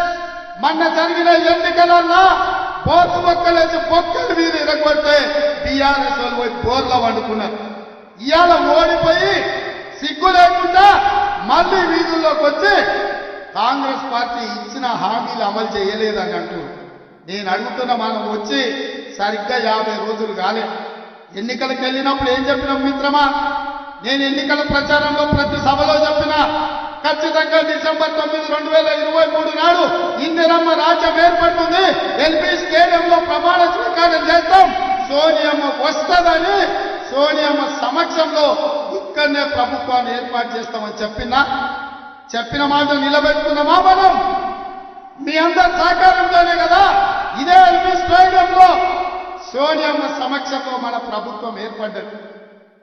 ప్రభుత్వం ఏర్పడ్డాక 100 రోజుల్లో మన హామీలు అమలు చేస్తామన్నాం. ఇవాళకి 50 రోజులు కూడా కాలేదు, అప్పుడే బిల్లా రంగాలు ఇద్దరు బయలుదేరి. రేవంత్ రెడ్డి ప్రభుత్వం అబద్ధాలు చెప్పింది, రేవంత్ రెడ్డి ప్రభుత్వం ఇచ్చిన హామీలు అమలు చేయలేదు. ఇంతకుముందే మా మిత్రుడు పొన్నం ప్రభాకర్ గారు చెప్తున్నారు, మనం బస్సు ఉచితంగా ఏదైతే ఆడబిడ్డలకు ప్రయాణం మొదలు పెట్టినామో 10.5 కోట్ల మంది ఆడబిడ్డలు ఇప్పటి వరకు బస్సులో ఉచితంగా ప్రయాణం చేసిందని చెప్పిండ్రు. మీరందరూ ఆడబిడ్డలకు తెలంగాణ నలుమూలల ఉచిత బస్సు ప్రయాణ సౌకర్యాన్ని ఏర్పాటు చేసినందుకు సోనియామ్మకు కృతజ్ఞత చెప్పుకోవాల్సిన అవసరం ఉంది. ఇవాళ రాజీవ్ ఆరోగ్యశ్రీ పథకాన్ని 10 లక్షలకు పెంచి అమలు చేస్తున్నాం. ఫిబ్రవరి మొదటి వారంలో మీ అందరి అభిమానంతో ఇంకో 2 పథకాలను అమలు చేయడానికి మీ ప్రభుత్వం, ప్రజా ప్రభుత్వం సిద్ధంగా ఉన్నది. దద్దమ్మలారా, మీరా మమ్మల్ని అడిగేది 3650 రోజులు ఈ తెలంగాణ ఏలిన మీరు దళితులకు 3 ఎకరాల భూమి ఇయ్యలే, పేదలకు డబుల్ బెడ్రూమ్ ఇల్లు ఇయ్యలే, ఇంటికో ఉద్యోగం ఇయ్యలే, మైనారిటీలకు 12% రిజర్వేషన్ ఇయ్యలే, గిరిజనులకు 12% రిజర్వేషన్ ఇయ్యలే. ఏమి ఇయ్యని సన్నాసులు ఇవాళ మమ్మల్ని ఏమి ఇయ్యట్లేదని మీరు అడుగుతారా? మీకు ఏమరుగుతుందని నేను అడుగుతున్న బిల్లా రంగాలు. ఇవాళ రాష్ట్రాన్ని దివాలా తీపించిండ్రు, 7 లక్షల కోట్ల అప్పు చేసిండ్రు. ఈ రాష్ట్రాన్ని కుక్కని చెప్పిన ఇస్తరాకులాగా చేసి ఈ రోజు ప్రభుత్వ ఉద్యోగస్తులకు జీత భత్యాలు ఇవ్వలేని పరిస్థితి ఉంది. మా బట్టన్న రోజు పొద్దున్నే లేచి గల్లపెట్టని చూస్తే దాంట్లో ఏంది లేదు, మొత్తం గుల్లై ఉంది. ఉద్యోగస్తులకు జీతాలు ఇవ్వాలి ఎట్లా బట్టన్న అంటే ఆయన అక్కడిక్కడ చూస్తున్నాడు, రోజు రూపాయి జమేసి వాళ్ళకి జీతాలు ఇచ్చే పరిస్థితి. అయినా పింఛన్ ఆపలే, జీతాలు ఆపలే, లేకపోతే పేదలకు జరిగే సంక్షేమ పథకం ఆపలే, రైతు బంధు పథకం ఆపలే. ప్రతి సన్నాసోడు ఇంకా రైతు బంధు వేస్తలేడు అన్నట్టు. పోయిన సంవత్సరం మార్చి 31 వరకు కూడా ఆ సన్నాసుడు రైతు బంధు వేయలే. ఫిబ్రవరి ఆఖరు వరకు మొత్తం రైతు భరోసా పథకాన్ని వేసే బాధ్యత మనది. మీ అభిమానంతో ఫిబ్రవరి నెలాఖరు వరకు ఈ తెలంగాణ రాష్ట్రంలో ఉన్న 63 లక్షల రైతు కుటుంబాలకు మీ ద్వారా మాట ఇస్తున్నా. ఫిబ్రవరి ఆఖరు వరకు రైతు భరోసా ద్వారా మీ ఖాతాలలో నగదు బదిలీ చేసే బాధ్యత కాంగ్రెస్ పార్టీ తీసుకుంటుంది. నేను ఇదే చెప్పదలుచుకున్నా. మిత్రులారా, ఒకవైపు సంక్షేమం, ఇంకొక వైపు అభివృద్ధి, మూడవ వైపు కేసీఆర్ చేసిన విధ్వంసాన్ని ఇవాళ మనం అంతా కూడా సరిదిద్దాలి. అక్కడక్కడ రేవంత్ రెడ్డి మేస్త్రి, రేవంత్ రెడ్డి మేస్త్రి అంటారు. అవును బిడ్డ, నేను మేస్త్రిని. మీరు విధ్వంసం చేసిన తెలంగాణను పునర్నిర్మించే మేస్త్రిని. మీరు నిరుద్యోగ యువకుల జీవితాలతో చెలగాట మారింది కదా, అందుకే 30 లక్షల మంది తెలంగాణ నిరుద్యోగ యువకుల భవిష్యత్తును తీర్చిదిద్దే మేస్త్రిని తెలంగాణ పబ్లిక్ సర్వీస్ కమిషన్ కి ఇవాళ చైర్మన్లను, సభ్యులను గవర్నర్ గారు అనుమతించారు. ఇవాళ నుంచి వాళ్ళ జీవితాలను పునర్నిర్మించే మేస్త్రిని. ఇదే కాదు బిడ్డ, కాస్కో మిమ్మల్ని 100 మీటర్ల గోతి నుంచి పాతి పెట్టి మీకు గోరీ కట్టే మేస్త్రిని, మిమ్మల్ని గోరీ కట్టే మేస్త్రిని నేనే బిడ్డ. ఈ నెల చివరికి ఇంద్రవెల్లిలో, ఆదిలాబాద్ జిల్లాలో వస్తున్న కాసుకోండి బిడ్డలారా, మీకు గోరీ కట్టం. మా వెడమ బొత్తు ఖానాపూర్ ఎమ్మెల్యే ఇందిరమ్మ ఇల్లు ఎక్కడున్నాడు, ఎడమ బొత్తు మన ఖానాపూర్ ఎమ్మెల్యే. ఇతను ఆనాడు ఇందిరమ్మ ఇల్లు ఇచ్చిన ఏకైక రూమ్ లో ఉండే ఒక ఆదివాసి బిడ్డ. ఇందిరమ్మ ఇల్లు తప్ప ఎడమ బొత్తు దగ్గర ఏమీ లేదు. కానీ మీ అభిమానం, మల్లికార్జున ఖర్గే గారి ఆశీర్వాదం, కాంగ్రెస్ పార్టీ దీపము ఉంటే గుండెల నిండా గాలి పీల్చుకొని సోనియమ్మ బొమ్మను గుండెల్లో పెట్టుకొని పోతే అక్కడి బిడ్డలు ఆశీర్వదించారు. ఇవాళ ఎమ్మెల్యే అయ్యిండు. కాంగ్రెస్ పార్టీ ఇందిరమ్మ ఇంట్లుండే బిడ్డను కూడా ఇవాళ ఎమ్మెల్యే చేసింది. నేను అడుగుతున్న సన్నాసి సోయిలేని కేసీఆర్, ఎవరినిరా నువ్వు రాజ్యసభ చేసింది? పార్థసారథి రెడ్డి కరోనా సమయంలో 1000 కోట్లు దోసుకున్నాం, రాజ్యసభ చేసినావు. రవిచంద్రాన్ని ఇంకొక ఆయన చేసినావు, గ్రానైట్ వ్యాపారం. దామోదర్ రావు అని ఇంకో ఉన్నావు, రాజ్యసభ చేసినావు. తెలంగాణ రాష్ట్రాన్ని దోసుకున్నాను. ఒక్కనన్నా ఇట్లాంటి ఎమ్మెల్యేలు చేసినామని నేను అడుగుతున్నా. ఇవాళ 64 మందిలో ఇట్లాంటి వాళ్ళు 20 మంది ఉన్నారు. పేదోళ్ళ బిడ్డలు, దళితుల బిడ్డలు, గిరిజనుల బిడ్డలు, ఆదివాసీల బిడ్డలు, బలహీన వర్గాల బిడ్డలు ఇవాళ ఇందిరమ్మ రాజ్యాన్ని నమ్ముకుంటే మందుల సామెలు ఉండడేమో వేదిక మీద ఒకవేళ ఉంటే తుంగతుర్తిని మన నల్గొండ జిల్లాలో జేబులో 50,000 రూపాయలు లేవు మందుల సామెలు. తెలంగాణ ఉద్యమంలో ఉన్నాడు ఒక మాదిగ బిడ్డ 50,000 రూపాయలు జేబులో లేకపోయినా ఇందిరమ్మ రాజ్యంలో మల్లికార్జున్ ఖర్గే గారు బీఫామ్ ఇస్తే 60,000 ఎంతని మెజార్టీ 50,000 రూపాయలు లేకపోయినా 52,000 మెజార్టీతోనే ఎమ్మెల్యే. ఎవరి బిడ్డయా? పేదోళ్ళ బిడ్డ, మాదిగోళ్ళ బిడ్డ, చెప్పులు కుట్టుకున్న బిడ్డ. ఇవాళ కాంగ్రెస్ పార్టీ 50,000 రూపాయలు లేకపోయినా 52,000 మెజార్టీతో ఎమ్మెల్యే అయింది. వీళ్ళందరూ ఏమన్నా భూస్వాములా? వీళ్ళందరూ ఏమన్నా దోపిడీదారులా? వీళ్ళందరూ ఏమన్నా నీలాక దొరలా దోసుకున్నోళ్ళ? పేదోళ్ళ బిడ్డలు ఇందిరమ్మ రాజ్యంలో మీ కష్టం ఉంటే, మీ శ్రమ ఉంటే ఇవాళ వీళ్ళందరూ ఎమ్మెల్యేలు అయ్యారు. మీ ఆశీర్వాదం ఉంటే. మరి మిత్రులారా నేను అడుగుతున్నా, ఇంత కష్టం చేసి ఇట్లాంటి పేదోళ్ళని మీరు ఎమ్మెల్యేలు చేశారు. మరి నేను అడుగుతున్నా, నల్లమల్ల అడవులలో మారుమూల గ్రామంలో ఉండే ఒక రైతు బిడ్డను మల్లికార్జున ఖర్గే గారు సోనియమ్మ ఆశీర్వదించే రైతు కుటుంబంలో వచ్చిన నేను ఒక సామాన్యమైన కుటుంబం. మా కుటుంబంలో ఎవరు ఎమ్మెల్యేలు, ఎంపీలు, మంత్రులు లేరు. కానీ 16 సంవత్సరాలలో తెలంగాణ రాష్ట్రానికి ముఖ్యమంత్రి అయినా ఇది కాంగ్రెస్ పార్టీ దయా. కాంగ్రెస్ పార్టీ అండగా నిలబడితే వ్యవసాయ కుటుంబం నుంచి వచ్చిన నేను కూడా ముఖ్యమంత్రి కాగలిగిన. కాంగ్రెస్ పార్టీలా ఎవరైనా ఏదైనా కావచ్చు. మల్లికార్జున ఖర్గే గారి గురించి ఒక మాట చెప్పాలి. ఆనాడు రజాకర్ల దాడిలో చిన్న వయసులో తల్లి చనిపోతే తండ్రి కొడుకును భుజం మీద వేసుకొని పక్క ఊరికి పోయి ప్రాణాలు కాపాడుకొని కష్టపడి చదివిస్తే గ్రామ కమిటీ అధ్యక్షుడి నుంచి మండల స్థాయి నుంచి జాతీయ కాంగ్రెస్ పార్టీ అధ్యక్షుడైండు. 9 సార్లు ఎమ్మెల్యే అయిండు, 2 సార్లు ఎంపీ అయిండు, ఒక్కసారి రాజ్యసభ సభ్యుడైండు. 56 ఏళ్ల నుంచి మొదటిసారి ఎమ్మెల్యే అయితే 50 ఏళ్ల వరకు ఒక్కరోజు కూడా ఓడిపోకుండా గెలిచిండు. ఇవాళ కాంగ్రెస్ పార్టీకి అధ్యక్షుడైండు. నిలువెత్తు 6 అడుగుల ఆజానుభావుడు ఇవాళ కాంగ్రెస్ పార్టీకి ఒక దళితుల బిడ్డ మనకు నాయకుడైండు. ఎందుకైంది? ఇవాళ కాంగ్రెస్ పార్టీ వల్ల అయిందో, ఇందిరమ్మ దయ వల్ల అయిందో, సోనియమ్మ మద్దతు వల్ల అయిందో. ఇది కాంగ్రెస్ పార్టీ అంటే. కానీ ఆ కేసీఆర్ పక్కన చూడుంది, ఆ పక్కోడు ఈ పక్కోడు, జేబులు కొట్టేటోడు, చైన్లు ఎత్తుకపోయేటోడు, భూములు దొంగతనం చేసేటోడు, sand land wine mine mafia వాళ్ళు వాళ్ళ పక్కన ఉన్నారు. దళితులు, గిరిజనులు, పేదోళ్ళు మన పక్కన. ఎన్ఎస్యుఐ అధ్యక్షుడు వెంకట్ ఎమ్మెల్సీ, మాజీ ఎన్ఎస్యుఐ అధ్యక్షుడు మహేష్ గౌడ్ ఎమ్మెల్సీ, అంతకంటే ముందు మాజీ ఎన్ఎస్యుఐ అధ్యక్షుడు పొన్నం ప్రభాకర్ ఇవాళ ఎమ్మెల్యే మంత్రి అయిండు, ఎంపీ ఫోరంల కన్వీనర్ అయ్యి. మన విద్యార్థి నాయకులు ఇంతమంది ఇవాళ ఇన్ని హోదాలు వచ్చినాయి. ఎందుకు వచ్చినాయంటే కష్టపడితే వచ్చినాయి. కాంగ్రెస్ పార్టీ జెండా మోస్తూ వచ్చినాయి. మీరందరూ అభిమానించి ఆదరిస్తే వచ్చినాయి.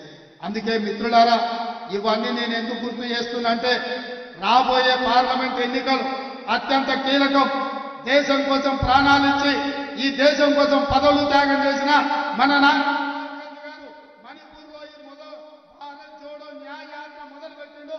మణిపూర్ నుంచి మహారాష్ట్ర వరకు వారు పాదయాత్ర చేస్తుంటే ఓర్వలేని ప్రభుత్వం అస్సాంలో వారికి అడ్డంకులు కల్పిస్తుండ్రు. ఇవాళ మోడీకైనా కేడీకైనా గుణపాఠం చెప్పాలి.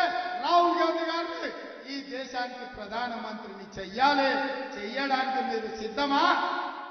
రాహుల్ గాంధీ గారిని ప్రధానమంత్రి చేయడానికి మీరు సిద్ధమా? మీరు సిద్ధమైతే మనం తినే తిండిలో, మనం పీల్చే గాలిలో, మనం వేసే అడుగులో పట్టుదల ఉండాలి, పౌరుషం ఉండాలి, పోరాటం ఉండాలి. రాబోయే ఎన్నికలలో 3 రంగుల జెండాను ఎగరేయాలి. ఈ పోరాటంతో మొన్న గోల్కొండ కిలా మీద 3 రంగుల జెండా ఎగరేసినాం. ఇవాళ నుంచి రాబోయే పార్లమెంట్ ఎన్నికల వరకు మనం కష్టపడాలి. తెలంగాణ రాష్ట్రంలో 17 పార్లమెంట్ ఉంటే కనీసం 14 సీట్లైనా ఈ తెలంగాణ రాష్ట్రం నుంచి గెలిపించాలి. అప్పుడే ఢిల్లీలో ఎర్రకోట మీద మూవన్నెల జెండా ఎగరేస్తాం. దానికి మనమందరం కష్టపడాలి. మనం కష్టపడాలి అంటే మనమందరం కలిసి పని చేయాలి. ఇంతకుముందు కేసీ వేణుగోపాల్ గారు అంటున్నారు, ప్రభుత్వం వచ్చినాక కార్యకర్తలు ఎందుకో చల్లగున్నారా, ఇంట్లో వండుకుంటూరు, ఏంది నీ సంగతి అంటే నిన్నమననే కదా గెలిచిర్రు, ఉత్సాహంతో దుక్కులాడి అలసిపోయి ఉన్నట్టున్నారు. అంటే అదేం కుదరదు, నువ్వు వెళ్లాల్సిందే. ముఖ్యమంత్రిగా ఒక రోజు రాష్ట్రాన్ని నడుపు, పిసిసి అధ్యక్షుడిగా ఇంకొక రోజు గ్రామాలు తిరగని వారు నాకు ఆదేశాలు ఇచ్చింది. వారి ఆదేశమే శిరోధార్యం. వారి ఆదేశాలను తీసుకొని బయలుదేరుతున్న ప్రతి వారంలో రోజు రోజు మీ జిల్లా పర్యటనలు వస్తా, 17 పార్లమెంట్లలో సమావేశాలు పెడతా, వారంలో 3 రోజులు మళ్ళీ మీ రేవంత్ అన్నగా మీ మధ్యకు వస్తా, మీతో ఉంటా, మీతో కలిసి నిలబడతా, మీతో కలిసి కొట్లాడతా. బిల్లా రంగాలను తెలంగాణ సరిహద్దులు దాటే వరకు తరిమి కొట్టడానికి నేను వస్తా. మొన్నటి ఎన్నికల్లో ఓడించినాం. ఈ ఎన్నికల్లో తెలంగాణ సరిహద్దులు దాటే వరకు తరుముతాం. ఈ కార్యక్రమాన్ని వచ్చే వారం నుంచి ఇంద్రవల్లిలో మొదలుపెట్టి వేదిక మీద ఉన్న నాయకులందరికీ ఆదేశాలు ఇస్తున్నా. కిందున్న కార్యకర్తలందరికీ సవినయంగా విజ్ఞప్తి చేస్తున్నా, మన పోరాటంలో ఇప్పుడు ఇంటర్వెల్ మాత్రమే, అసలు సినిమా ముందుంది. ఇంటర్వెల్ అయిపోయింది. ఇంద్రవల్లి నుంచి ఇంటర్వెల్ తర్వాత మళ్ళీ కథ మొదలవుతుంది. ఎవరేందో తేలుద్దాం. బిల్లా రంగాలు చాలా మాట్లాడుతుండ్రు. చార్లెస్ శోభరాజు మాత్రం దుప్పటి కప్పుకొని బోర్ల బొక్కల వండిడు. అందుకే నేను అంటున్నా, బిల్లా రంగాలు కాదు, చార్లెస్ శోభరాజును రమ్మని అంటున్నా. మొన్న అంటుండు ఒక ఆయన, మా పులి బయటకు వస్తుందని. బిడ్డ, మా పులులు బోన్ పట్టుకొని సిద్ధంగా ఉన్నారు. బోర్లు వేసి బోన్లో పెట్టి బొంద పెడతాం. బోను సిద్ధం, రమ్మను మీ పులిని ఏడుందో నేను చెప్పదలుచుకున్నా. అందుకే ఇంతకాలం ముఖ్యమంత్రి ఉన్నా కాబట్టి మాట్లాడితే బాగుండదు, పరిపాలన మీద దృష్టి పెడతామనుకున్నా. కానీ మాట్లాడకపోతే పని నడిచేటట్టు లేదు. ఏది పడ్డాది అబద్ధాలు చెప్తారు. అభ్యర్థులను మానిస్తే మేము ప్రభుత్వం వచ్చేదంట. మేము అదే చెప్తున్నాం రా నాయన, మీ కుటుంబాన్ని మారిస్తే తప్ప తెలంగాణకు మేలు జరగదని. మార్చాల్సింది మిమ్మల్ని. సిద్దిపేట మారవాలి, సిరిసిల్లలో మారవాలి, గజ్వేల్లో మారవాలి. కామారెడ్డిలో పొడుస్తా పీక్తా అన్నాడు. నేను వస్తున్న బిడ్డ నిన్ను ఓడగొట్టాను. కామారెడ్డిలో పోయి కేసీఆర్ ఓడి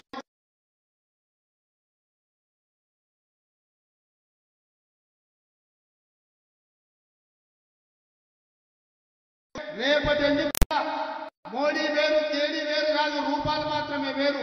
వాళ్ళు ఇద్దరు ఒకటే, నాన్నకి బొమ్మ బొరుసు లాంటి వాళ్ళు. రేపు అప్పితప్ప ఒకటో రెండో కేసీఆర్ గెలిచిన ఢిల్లీకి పోయి మళ్ళీ మోడీకి ఇస్తాడు. ఎందుకంటే మారు పేరగాడు. కేసీఆర్ తెలుసు కదా, మారు పేరగాడు. ఈడ ఒక రూపంలో జమ చేస్తాడు, ఢిల్లీకి పోయి ఇంకొక రూపంలో అమ్ముకుంటాడు. మోడీ కేసీఆర్ వేరు వేరు కాదు. మోడీ మనిషే, మోడీ తాబేదారే.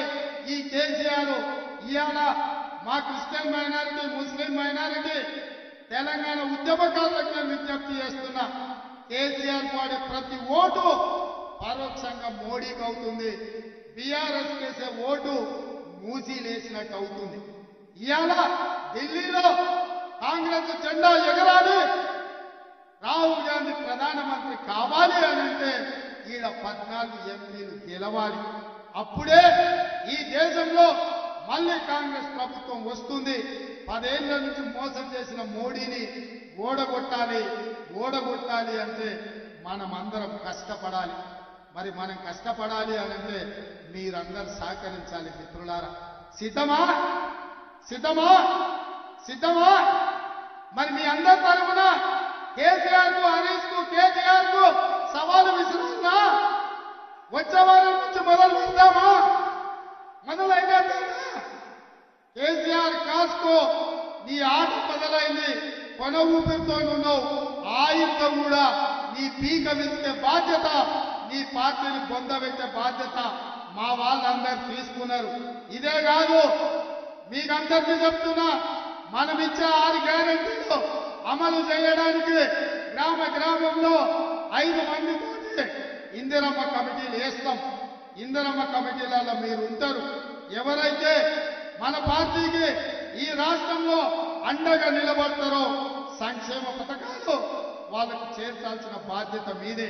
అందుకే ఇంత ఓపిక ఈ రోజు వచ్చి ఇక్కడ కూర్చొని ఈ సభను విజయవంతం చేసిన మీకందరికీ మనస్ఫూర్తిగా ధన్యవాదాలు తెలియజేస్తూ సెలవు తీసుకుంటున్నా. జై కాంగ్రెస్, జై జై కాంగ్రెస్, జై సోనియమ్మ. ధన్యవాదాలు మిత్రులారా.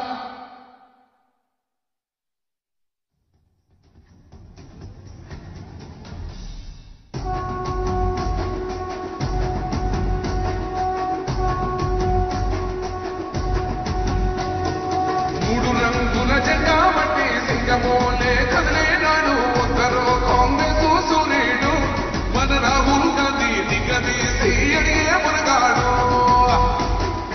విడుపు మినవాలైతాడు విరసాదల